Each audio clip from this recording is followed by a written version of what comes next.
Welcome on commerce classes bye Jyoti Arora. So learners, आज की video में हम डिस्कस करने वाले हैं +1 क्लास की बिजनेस यूनिट की यूनिट 9 के एक टॉपिक के बारे में, that is internal trade. So learners, इस वीडियो में हम डिस्कस करेंगे about the meaning, features and various types of internal trade. So learners, video को स्टार्ट करने से पहले अगर आप मेरे चैनल पे नए हैं, पहली बार मेरे चैनल को विजिट करें, then don't forget to like, share and subscribe. So our topic is internal trade. Internal trade. देखिए, trade means buying and selling. हमने यूनिट नंबर 1 में ऑलरेडी रीड किया था बिजनेस स्टडी में। बिजनेस स्टडी की ही यूनिट नंबर 1 में जब हमारी बिजनेस स्टडी स्टार्ट हुई थी, तब हमने स्टार्टिंग में ही क्या रीड किया था कि ट्रेड का मीन्स क्या होता है, बाइंग एंड सेलिंग। अगर इंटरनल की बात करेंगे, इंटरनल मीन्स कि हमारी ही कंट्री के अंदर ही हम क्या कर रहे हैं, बाइंग एंड सेलिंग। हमने देखा कि हमारा जो ट्रेड होता है ना, दो तरह का ट्रेड होता है। अगर हम ट्रेड की बात करें ना, तो हमारा दो तरह का ट्रेड होता है। एक होता है हमारा इंटरनल ट्रेड, और इसके आगे ही यूनिट नंबर 10 में हम देखेंगे एक होता है हमारा इंटरनेशनल ट्रेड।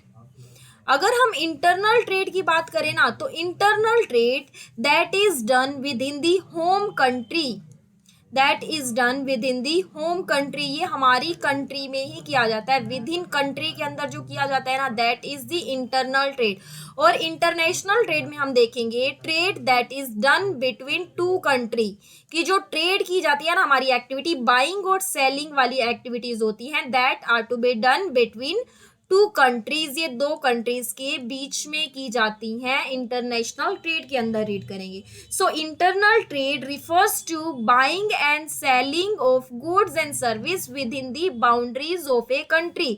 जब विद इन कंट्री के अंदर हम क्या करते हैं, बाइंग और सेलिंग की एक्टिविटी परफॉर्म करते हैं, that come under the internal trade. देखिए, इसके मीनिंग से ही, इसके नाम से ही इसका मीनिंग निकला है। Trade means buying and selling, internal means country के अंदर ही ट्रेड करते हैं। So internal trade means the buying and selling of good and service that are to be done within the boundaries of a country। एक country के अंदर ही किया जाता है, चाहे वो हमारा क्या हो सकता है एक कंट्री हमारी जम्मू हो और दूसरी कंट्री हमारी क्या हो, हरियाणा हो। जैसे जम्मू के एप्पल बहुत अच्छे हैं, तो हम हरियाणा वाले क्या करते हैं, जम्मू से एप्पल का क्या कर लेते हैं, इंपोर्ट कर लेते हैं, वहां से एप्पल मंगवा लेते हैं। सिमिलरली हरियाणा में हमारा क्या होता है, वीट का प्रोडक्शन बहुत ज्यादा होता है, तो हमारे जम्मू वाले क्या करते हैं, जम्मू वाले हरियाणा से वीट को परचेज करते हैं। जम्मू से हरियाणा में इंपोर्ट क्या किया जाता है, एप्पल को। और सिमिलरली हरियाणा से एक्सपोर्ट किस चीज का किया जाता है, एक्सपोर्ट किस चीज का किया जाता है, वीट का प्रोडक्शन बहुत ज्यादा है, तो वीट को क्या किया जाता है, एक्सपोर्ट किया जाता है। अब इंटरनल ट्रेड के दूसरे नाम की बात करें, तो internal trade is also known as the home trade. Internal trade को हम क्या कहेंगे, होम ट्रेड भी कहते हैं। फीचर्स की बात करें, सो फीचर्स ऑफ इंटरनल ट्रेड, की मैम इंटरनल ट्रेड की फीचर्स क्या क्या होती हैं। देखिए, फर्स्ट फीचर्स तो इसके मीनिंग से ही निकली है, trade with in the boundaries of a country, कि एक कंट्री के अंदर ही किया जाता है, उसकी बाउंड्री के अंदर किया जाता है। So internal trade that is to be done within the boundary of a country, एक कंट्री के अंदर ही किया जाता है। Second one is the free movement of a good, कि हम गुड को फ्रीली मूवमेंट कर सकते हैं। ऑब्वियसली अगर हम इंडिया से बाहर जाते हैं तो we need the licence requirement, but in the case of internal trade there are no restrictions, so there is a free movements of the goods and service, और there is no restriction in the movement of good and service, की कोई restriction नहीं रहती। and the third one is the dealing in local currency। यहाँ पे क्या की जाती है, डील किस में करते हैं, हम लोकल करेंसी के अंदर डील करते हैं। Basically we deal in local currency, इसके अंदर हमें फॉरेन करेंसी की रिक्वायरमेंट नहीं होती। हमारी इंडिया की करेंसी या इंडिया की करेंसी किस क्या है, हमारी पास रुपीज है, तो हम किस में डील करते हैं, बेसिकली रुपीज में ही डील करते हैं। Next one is the special act to settle dispute. यहाँ पे हर चीज के लिए स्पेशल एक्ट बना रखे हैं। अगर हम कंज्यूमर के प्रोटेक्शन की बात करें तो कौन सा एक्ट है, that is consumer protection act 1986 रहेगा। तो हर चीज के लिए स्पेशल एक्ट बने हुए हैं यहाँ पे। So there are special act to settle dispute in the internal trade. अगर बाहर की कंट्री में जाएंगे तो वहां के जो एक्ट रहेंगे that are to be different. तो internal trade done within the boundary of a country, और किस चीज की रिक्वायरमेंट होती है, लोकल करेंसी की, और कोई रिस्ट्रिक्शन नहीं होती in the movement of a good. अगर बाहर जाएंगे तो हमें हमें क्या लेना पड़ेगा, लाइसेंस लेना पड़ेगा कि कितना हम क्या कर सकते हैं, और कुछ बैरियर्स भी लगी होती हैं जैसे टैरिफ और नॉन टैरिफ बैरियर्स बोलते हैं। इसके लिए कुछ स्पेशल एक्ट रहेंगे अगर कोई डिस्प्यूट अराइज हो जाता है। टाइप्स ऑफ इंटरनल ट्रेड, अगर टाइप्स की बात करें कि मैम कितने टाइप्स का रहेगा हमारा इंटरनल ट्रेड, होता क्या है, चलो ये तो देख लिया कंट्री के अंदर ही किया जाता है, लेकिन इंटरनल ट्रेड में क्या क्या आता है, इसके टाइप्स कौन कौन से हैं। सो इंटरनल ट्रेड को बेसिकली हमने 3 टाइप्स में डिवाइड किया है। First one is on the basis of relationship, on the basis of levels and on the basis of quantity. अगर रिलेशनशिप की बात करें so there are 2 type of trade, direct and the indirect trade. हमारा 2 तरह का trade रहेगा, direct और indirect trade. Relationship की बात करें कि हम डायरेक्टली भी क्या कर सकते हैं, सेल कर सकते हैं, जिसमें क्या करेगा, डायरेक्टली क्या करेगा, प्रोड्यूसर कस्टमर को डायरेक्टली सेल कर देगा। जैसे हमारे घर क्या आता है, एक दूधिया आता है, चलो उसकी बात कर लेते हैं, वो हमें डायरेक्टली ही अपना प्रोडक्ट सेल करके जाता है। तो डायरेक्ट ट्रेड में हम इस चीज की बात करेंगे कि कस्टमर को डायरेक्टली चीजें बेची जाती है। जैसे एक सब्जी वाला आता है, वो मंडी से नहीं खरीद के लाता, हमारी वेजिट मार्केट से नहीं खरीद के लाता, वो डायरेक्टली कहाँ से लेके आता है, उसके घर में होती है कोई पालक साग वगैरह हो सकती है, वो वहां से लेके आता है, कोई मूली वगैरह हमें डायरेक्टली ही सेल कर रहा है, तो इसको बोलते हैं डायरेक्ट ट्रेड। और इनडायरेक्ट ट्रेड में जिसमें वो मिडलमैन की हेल्प लेगा अपने प्रोडक्ट को सेल करने के लिए, that come under the indirect trade, जिसमें डायरेक्टली ही कस्टमर को नहीं बेचा जा सकता, बल्कि मैन्युफैक्चरर एक चेन को फॉलो करते हैं। मैन्युफैक्चरर होलसेलर को, होलसेलर रिटेलर को, retailer and then last one in the customer को सेल करेगा। लेवल के बेस पे बात करेंगे, on the basis of level, तो हमारा 3 तरह का ट्रेड रहेगा। लोकल लेवल पे भी हम अपने प्रोडक्ट को बेच सकते हैं, स्टेट लेवल पे भी जा सकते हैं, और किस पे जा सकते हैं, नेशनल लेवल पे भी अपने प्रोडक्ट को सेल कर सकते हैं। तो 3 तरह का ट्रेड रहेगा on the basis of level, local level, state level and the national level. On the basis of quantity, अगर क्वांटिटी की बात करें कि कितनी क्वांटिटी में हम सेल करेंगे, कितनी क्वांटिटी में हम कस्टमर को सेल करेंगे, तो इस बेस पे हमारा जो ट्रेड होता है 2 तरह का ट्रेड होता है। और बेसिकली ये हमारी पूरी ही यूनिट इसके अराउंड ही बेस होने वाली है, इस पे ही बेस होने वाली है, on the basis of quantity, wholesale trade and the retail trade. So first number पे बात करते हैं on the basis of relationship. A part में इसको देख लेते हैं, on the basis of relationship. अगर रिलेशनशिप की बात करें तो हमारा ट्रेड कौन सा होता है, direct and the indirect trade. Direct trade में क्या होता है, ये प्रोड्यूसर है, मिडलमैन की सर्विस नहीं ले रहा, होलसेलर और रिटेलर। होलसेलर कौन होता है भाई, देखिए एक प्रोड्यूसर है, मैन्युफैक्चरर ने प्रोडक्ट बना दिया, अब मैन्युफैक्चरर प्रोडक्ट को कस्टमर तक डायरेक्टली तो बेच नहीं सकता, तो वो क्या करता है, होलसेलर को बेच देता है। होलसेल में जो बड़ी बड़ी चीजें खरीदते हैं, जो बड़ी क्वांटिटी में चीजें किससे खरीदेंगे, प्रोड्यूसर से खरीदते हैं, तो होलसेलर लार्ज क्वांटिटी में प्रोड्यूसर से खरीद लेता है। अब होलसेलर किससे ले लेता है, प्रोड्यूसर से लेता है। अब वो क्या करता है, होलसेलर बड़ी बड़ी क्वांटिटी में ले आया, बहुत ज्यादा क्वांटिटी में, अब रिटेलर को स्मॉल क्वांटिटी में बेचेगा। अब रिटेलर जो हमारे आसपास की शॉप्स वाले होते हैं, वो क्या करते हैं, कस्टमर को और भी लिटिल क्वांटिटी में, स्मॉल क्वांटिटी में सेल करते हैं, लेकिन यहाँ पे इनकी हेल्प नहीं ली जाती। होलसेलर और जो रिटेलर हैं, इनका कोई रोल नहीं होता। यहाँ पे क्या किया जाता है डायरेक्ट ट्रेड में, when the producer sells their good directly to the consumer and not through the mediator, it is called direct trade. जब जो हमारा प्रोड्यूसर है डायरेक्टली ही किसके पास जा रहा है, हमारा कस्टमर के पास जा रहा है, तो इसको क्या बोलेंगे, डायरेक्ट ट्रेड। जैसे हम बात करें मिल्कमैन की बात करी, तो हमारा मिल्कमैन क्या करता है, डायरेक्टली ही जो प्रोड्यूसर है किसको सेल करता है, कस्टमर को सेल करता है, कंज्यूमर को सेल करता है। सिमिलरली अगर हम वेजिटेबल्स की बात करें, फ्रूट्स की बात करें, तो ये भी हमारे डायरेक्ट ट्रेड के अंदर आ सकती हैं, जिसमें कस्टमर को डायरेक्टली ही क्या किया जाता है, सेल किया जाता है, without taking the help of middleman, किसी मिडलमैन की हेल्प नहीं लेते। अगर बेनिफिट की बात करें कि अब हमने दूध को सेल करने के लिए, जो एक दूधिया है उसने सेल करने के लिए इनडायरेक्ट ट्रेड की हेल्प क्यों नहीं ली। आप कहोगे कि मैम दूध खराब हो जाएगा, वेजिटेबल्स खराब हो जाएंगी, तो ये भी कुछ पॉइंट्स हो सकते हैं। प्लस इसके अलावा कुछ अदर भी हमारे बेनिफिट्स के पॉइंट हो सकते हैं।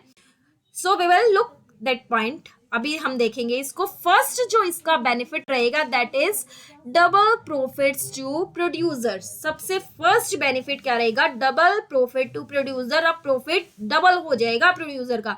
उसको किस किस का बेनिफिट मिलेगा, प्रोडक्शन का भी बेनिफिट मिलेगा कि उसने प्रोड्यूस की है, प्लस वो सेलर है तो सेलिंग के भी सारे बेनिफिट किसको मिलेंगे, यहाँ पे हमारे प्रोड्यूसर को मिलेंगे। अब देखिए वो क्या करता, हमारा मिडलमैन की हेल्प ले लेता, तो वो प्रोडक्ट का प्राइस उसको लेस सेट करना पड़ता, क्योंकि मिडलमैन भी अपना मार्जिन ऐड करेंगे और फाइनल प्रोडक्ट पहुंचते पहुंचते कस्टमर तक बहुत महंगा हो जाता, तो ज्यादा मार्जिन वो ऐड कर नहीं सकता था। लेकिन डायरेक्टली सेल कर रहा है तो जितना चाहे उतना मार्जिन भी ऐड कर सकता है। So there are double benefit to the producer. यहाँ पे प्रोडक्शन का भी बेनिफिट रहेगा, benefit of production and sellings all the goes to the producer, दोनों ही प्रोड्यूसर्स के पास रहेंगे। Second one is the benefit of cash sale to producer, because in direct trading sale is to be done only in cash, sell only in cash, क्योंकि सिर्फ cash में ही cell की जाती है डायरेक्ट ट्रेडिंग में, तो इसका भी बेनिफिट रहेगा हमारे प्रोड्यूसर्स को। Next one is the no artificial scarcity of good. वो किसी भी गुड की आर्टिफिशियल स्कार्सिटी नहीं क्रिएट करेंगे। अब कैसे नहीं क्रिएट करेंगे, देखिए अगर हम मिडलमैन की हेल्प ले रहे थे, यहां पे हमारा प्रोड्यूसर्स था, प्रोड्यूसर्स के बाद हमने देखा हमारा होलसेलर, होलसेलर के बाद देखा हमारा रिटेलर, रिटेलर के बाद हमने क्या देखा, हमारा कंज्यूमर आया। देखिए यहाँ पे अगर प्रोड्यूसर होलसेलर को सेल करता, होलसेलर रिटेलर को सेल करता, रिटेलर कंज्यूमर को सेल करता, तो प्रोड्यूसर और रिटेलर क्या करते हैं, दोनों जानबूझ के प्रोडक्ट की स्कार्सिटी कर देते हैं, उसको स्टोर रूम में, वेयर हाउस में स्टोर करके रख लेते हैं, ताकि जब गुड की डिमांड हो तब उसको गुड को निकालें और डबल प्रॉफिट अर्न कर सके, मनमाने प्राइस पे उसको सेल कर सके। लेकिन जब प्रोडक्ट हमारे प्रोड्यूसर से कस्टमर तक डायरेक्टली ही सेल किया जाएगा तो इसके अंदर कोई भी आर्टिफिशियल स्कार्सिटी ऑफ गुड नहीं क्रिएट होगी। So there is no artificial scarcity of good. Next fourth point is availability of good at lower price to customer. देखें जब प्रोड्यूसर कंज्यूमर को सेल करता है तो प्रॉफिट मार्जिन तो ऐड करता है, कॉस्ट के अंदर जितनी भी उसकी कॉस्ट आई प्लस प्रॉफिट ऐड करने के बाद उसका क्या डिसाइड होता है, cost plus profit is equal to sale. जैसे उसकी कॉस्ट आई 100 रुपए, उसके अंदर प्रॉफिट मार्जिन ऐड किया 10 रुपए, तो टोटल उसके प्रोडक्ट की कॉस्ट 110 होगी। लेकिन अगर यही प्रोडक्ट प्रोड्यूसर से होलसेलर को सेल किया जाता, होलसेलर से रिटेलर को सेल किया जाता, फिर प्रोड्यूसर जब होलसेलर को सेल करता तो अपना मार्जिन ऐड करता सॉरी, होलसेलर जब रिटेलर को सेल करता तो अपना प्रॉफिट मार्जिन ऐड करता, और रिटेलर जब कंज्यूमर को सेल करता तो वो भी प्रॉफिट मार्जिन ऐड करता। सभी प्रॉफिट ऐड करके ही सेल थे, और अल्टीमेटली कंज्यूमर तक पहुंचते पहुंचते क्या होता, हमारा प्रोडक्ट का प्राइस बहुत बढ़ जाता। लेकिन जब प्रोडक्ट डायरेक्टली सेल किया जा रहा है तो यहाँ पे गुड हमारे कस्टमर तक कैसे पहुंचेगा, availability of good at lower price to customer, lower price में मिलेगा हमारे कस्टमर को price. Fifth point is receipt of original good by the customer. Obviously product producer बेच रहा है कस्टमर को, तो कस्टमर को हमारा ओरिजिनल प्रोडक्ट ही मिलेगा, बीच में कोई मिसप्लेस की या नकली प्रोडक्ट नहीं बेचा जाता, इसमें ये चांसेस कम हो जाते हैं। सिमिलरली इन डायरेक्ट ट्रेड की बात करें तो ये डायरेक्ट ट्रेड का अपोजिट होगा, जिसमें क्या लेते हैं हम, मिडलमैन की हेल्प लेते हैं। प्रोड्यूसर होलसेलर को, होलसेलर रिटेलर को, रिटेलर कस्टमर को सेल करेगा। A producers take the help of mediator in order to make the good available to the consumer, जिसमें मीडिएटर्स की हेल्प ली जाती है। मेथड्स की बात करें इनडायरेक्ट ट्रेड के तो 3 तरह का हमारा इनडायरेक्ट ट्रेड होता है। इनडायरेक्ट ट्रेड हम 3 तरीके से कर सकते हैं, थ्रू होलसेलर, होलसेलर की हेल्प ले सकते हैं, through retailers, we can sell through the help of retailer, और we can sell through the help of agents. So first one is the through the wholesaler, जिसमें हम अपने प्रोडक्ट को क्या बेचते हैं, producer sell the good to the wholesaler, wholesaler sell the good to the retailer, and the retailer finally sell the goods to the ultimate consumer, जो उस product को फाइनली कंज्यूम करेगा। देखिए कंज्यूमर और हमारे कस्टमर के बीच में डिफरेंस होता है। कस्टमर की बात करें तो कस्टमर कोई भी हो सकता है। जैसे मैंने कहा कि मेरे को एक शैम्पू की रिक्वायरमेंट है और मैंने कहा अपने फादर को, कहा अपने पापा को, कहा कि मुझे एक शैम्पू का पैकेट ला दो। अगर मेरे पापा शैम्पू परचेज करने गए हैं तो वो कंज्यूमर नहीं है, क्योंकि कंज्यूम उन्हें नहीं करना। They are the customer of a product, वो जस्ट उस प्रोडक्ट के कस्टमर कहलाएंगे। लेकिन वही शैम्पू को मैं खुद यूज करूंगी, then I am a consumer, क्योंकि मैं उस प्रोडक्ट को कंज्यूम कर रही हूँ।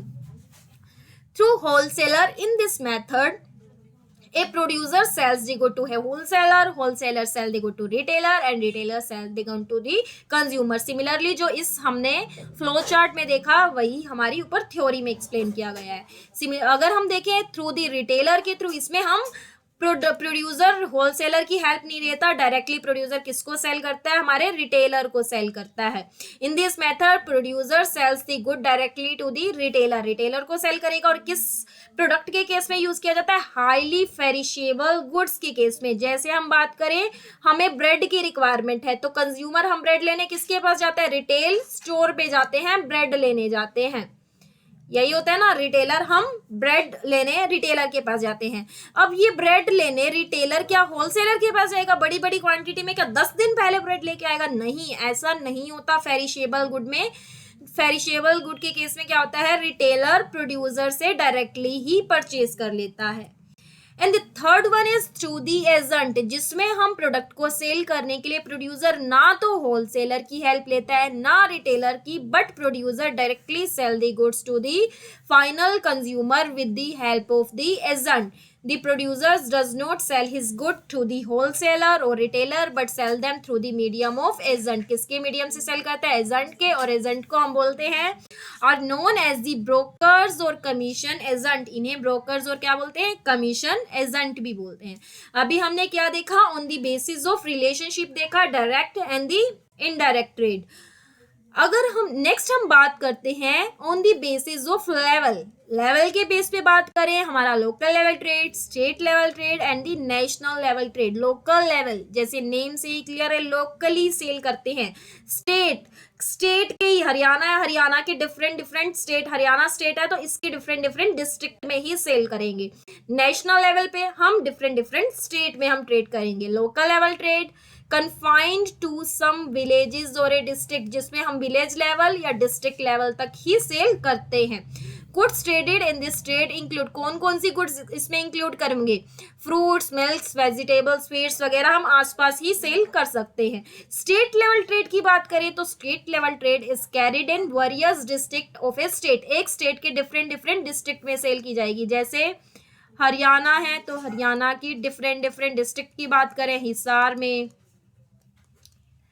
हम, और कहाँ जा सकते हैं, हांसी में जा सकते हैं, और सिरसा, पानीपत, सोनीपत वगैरह में हम सेल कर सकते हैं, तो इसको बोलेंगे स्टेट लेवल ट्रेड। अब कौन कौन से गुड्स के केस में हम स्टेट लेवल ट्रेड अडॉप्ट कर सकते हैं। So state goods traded in this trade include utensils, बर्तन वगैरह, पल्सेस, ग्रेन्स वगैरह को हम इंक्लूड कर सकते हैं, that are to be traded at the state level. National level trade की बात करें तो national level trade is carried in the different state. Haryana वाला पंजाब वाले से ट्रेड कर सकता है, हरियाणा वाला महाराष्ट्र वाले से ट्रेड कर सकता है, मीन्स किसी भी यूपी वाले से ट्रेड कर सकता है, जम्मू कश्मीर वाले से ट्रेड कर सकता है। यूपी, जम्मू कश्मीर मीन्स किसी भी स्टेट के साथ ट्रेड किया जा सकता है। सिमिलरली जम्मू वाला भी यूपी के लेवल के साथ ट्रेड भी कर सकता है, किसी और हमारे स्टेट के साथ भी ट्रेड कर सकता है। सो कौन कौन सी गुड्स हैं जो नेशनल लेवल पे ट्रेडेड की जा सकती हैं, शुगर्स, क्लोथ्स, मशीनरी वगैरह हम स्टेट लेवल पे, नेशनल लेवल पे भी ट्रेड कर सकते हैं।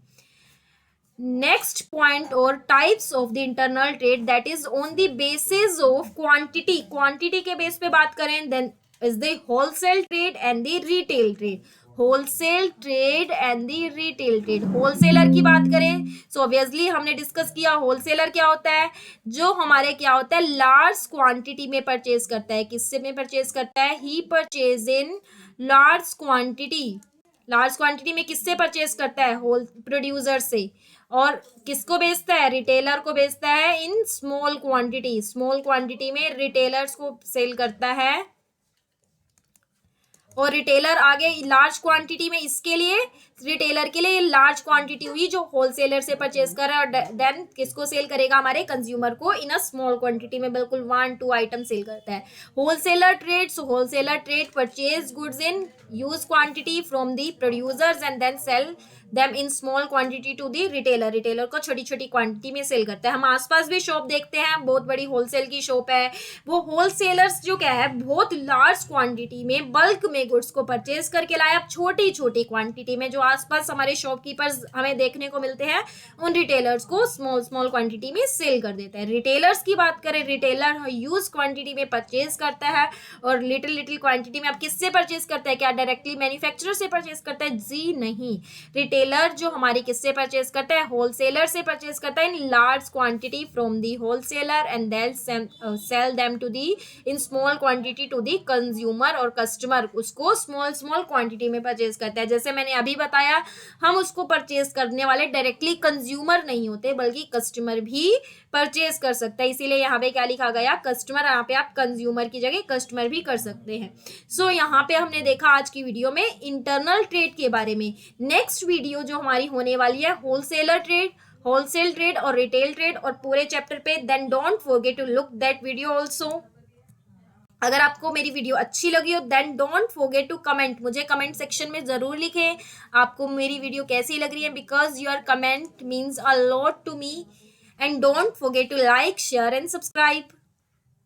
Look, dream, believe in yourself, and definitely you can achieve your goals one day.